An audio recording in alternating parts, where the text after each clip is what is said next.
Hey, good afternoon. It's Julie Still-Rolin here, and I want to talk about the question, is publishing a scam? And so ultimately this is about sand and stories and what you can get from that writing retreat.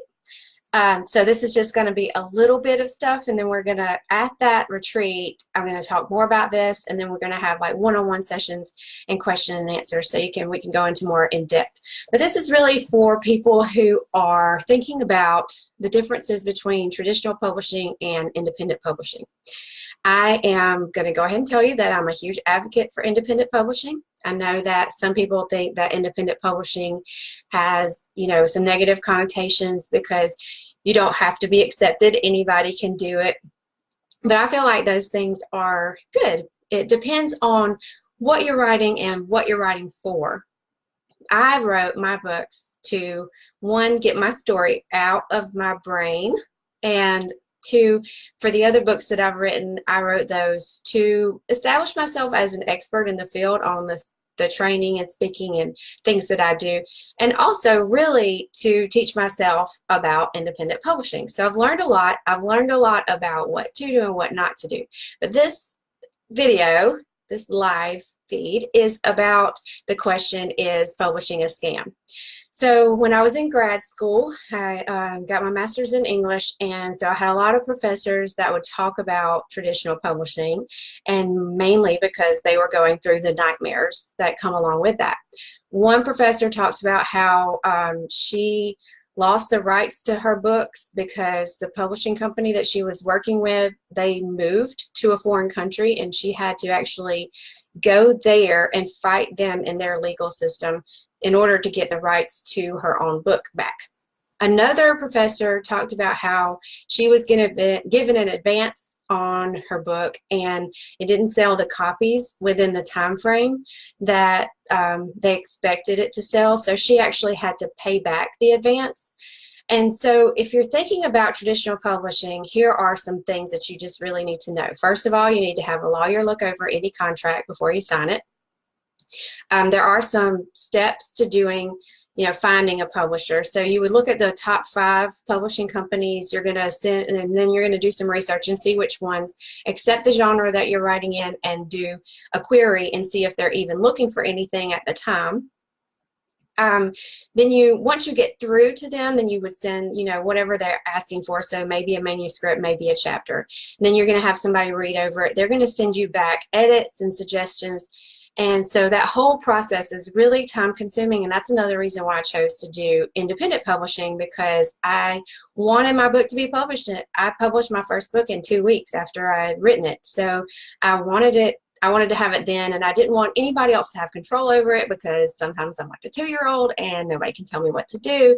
And so I wanted to do it myself, and I didn't want anybody to tell me if it was, not up to par, because really what I'm using my books for is what's important. I use my books to talk about, tell my story, and then also as a supplement to the speaking and training that I do.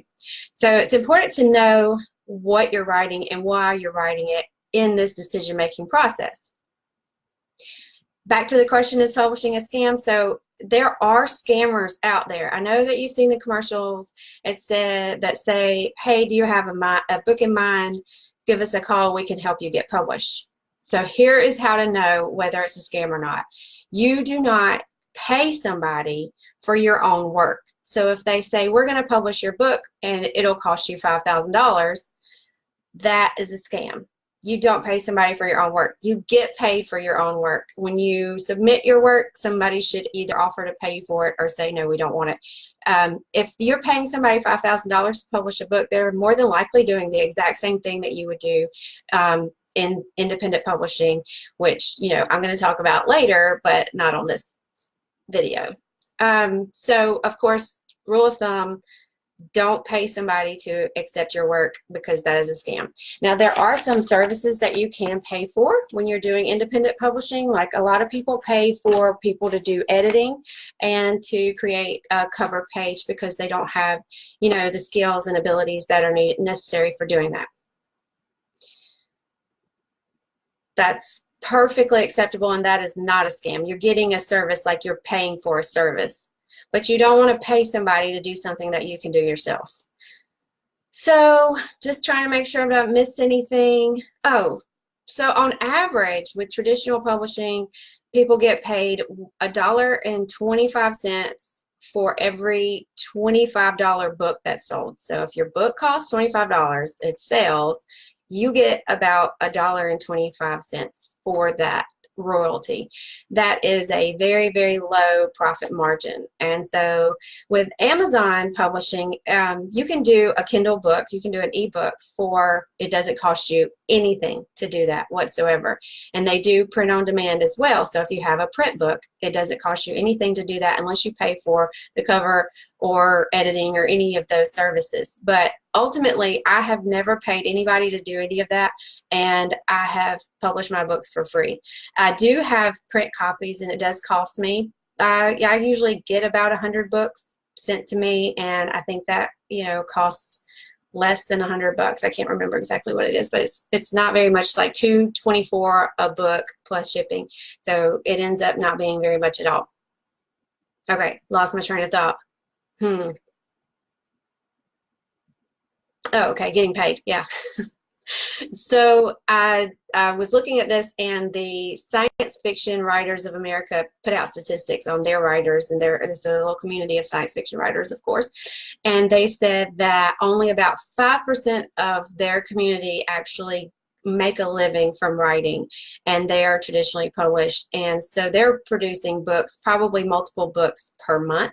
So if that's the kind of writer that you're going to be, then that traditional publishing may be feasible. But if you're just wanting to get a book published, 1 or 2 or maybe 3, maybe even 10, but they're your books and you want the complete control over it, Amazon pays about 70% in royalties. So, you know, they keep 30, you get 70. There are sometimes some other fees. It depends on how your book is formatted and all of that. So you stand a chance to make more money. Of course, you have to do more work, but I have learned recently that traditional publishers also don't market your book. They want a lot, most of the times they look at if you already have a following before they will even accept your book. So you will still end up doing a lot of the work. A local author here that was traditionally published, I went to his book signing, and he was the one who was doing all of that back end work of having to figure out, you know, where should I go and talk about my book and sell it and all of that stuff.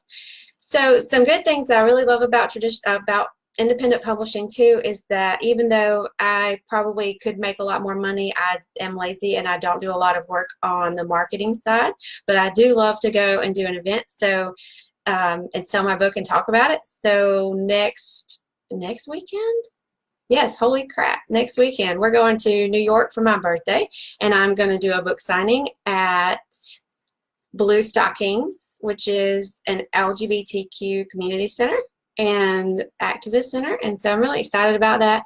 And that's the kind of stuff that I like to do. I have complete control over that because my book, I own it, and nobody can tell me what to do with it. So the ultimate question was, is publishing a scam? The answer to that is it can be if you let it. If not, then no. Hope that helped. And if you are interested in stand-in stories, I will share the link with this video in the comments. I've learned that Facebook doesn't like you to redirect people away from Facebook. So I'm going to start putting all my links in the comments, and hopefully that will, you know, I won't be penalized for that. I'll share the link to the event in there. You can also find it on Eventbrite, just looking up stand-in stories. It's the little, what's that thing called? Apostrophe, an N instead of and, so it's Sand in Stories. And that's going to be at Coldwater Gardens, June the 21st through the 23rd. All meals are included, and you can glamp or you can stay in a cabin. But what we're going to do is really focus on inspiration and tips and tricks and techniques and self-publishing. And so on Saturday, there's going to be the Right Brunch. And if you recently saw that we did that. Trish Taylor and I did it at the Book Peddler, and it was a really good event. We got a lot. We gave a lot of value, a lot of valuable information away, and I really loved the interaction that we had with the group that was there. People asked great questions like, you know, should I get a publisher? Should I get an agent?